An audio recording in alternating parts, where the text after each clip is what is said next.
আমু, তুমি এক কাজ করো, অলংকার কেনার টাকা পয়সাগুলো তোমার মায়ের হাতে দিয়ে দিও। ওগুলো আবার তাড়াতাড়ি বানায় আনতে হইব। টাকা টাকা আমি কই পাবো আব্বা? টাকা তো সব আপনার কাছে। কি আমার কাছে মানে? আব্বা আব্বা আমি নিজে তো কোনো টাকা পয়সা জমাই নাই। আপনার কাছে যে টাকা পয়সাগুলো পাঠাইছি এগুলোই তো আমার টাকা। আরে বই টাকা তো কবে খরচ হয়ে গেছে, সংসারে কত খরচ হয় তুমি জানো? বিয়াটা হইলে টের পাইবা।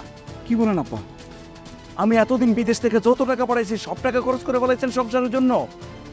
আমি তো কমপক্ষে 20 লক্ষ টাকা পাঠাইছি। আমার এত কষ্টের টাকা আপনি খরচ করে ফেলাইছেন? আম্মা আম্মা আব্বা কি কয়? কি করব?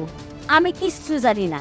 আসলে হয়েছে কি, তোর টাকা পয়সা তুমি চুপ করো, খালি বেশি কথা কয়। যাও শোন, আমি গ্রামের সবাই বড় মুখ করে কইছি 1000 লোক খাম, কম করে 10 লাখ টাকা খরচ করুন। আব্বা আমার রক্ত পানি করা টাকা সব টাকা খরচ করে বলাইছেন? এত টাকা খরচ করছেন কেমনি? তুমি কি আমার কাছে হিসাব চাইতেছো? আব্বা আব্বা আমি কোনো হিসাব চাইতেছি না। আমি বলতে চাইতেছি আমার বিয়ের খরচটা খালি আপনি চালান। শোনা, আমার কাছে কোনো টাকা নাই।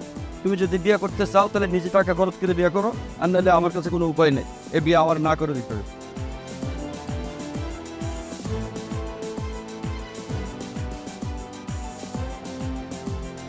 আম্মা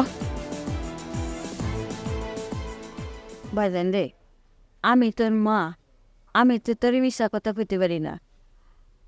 শোন, তোর আসল কথা কই। তুই বিদেশ থেকে যত টাকা পাঠাইছস সব টাকা তোর দুলাভাই নিয়ে গেছে। কি? আমি বিদেশ থেকে কম করে হলে 20 লাখ টাকা পাঠাইছি। আমার এত কষ্টের টাকা তোমরা মাইসেরে দিয়ে দিলা? তোর বোনটা বাচ্চা কাচ্চা হয় না, তুই তো জানোস।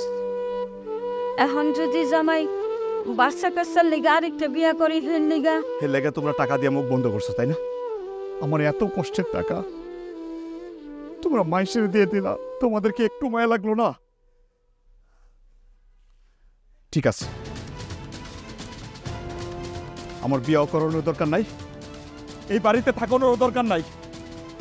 আমি আবার বিদেশ চলে যাবো, এই বাড়িতে আমি আর থাকবো না।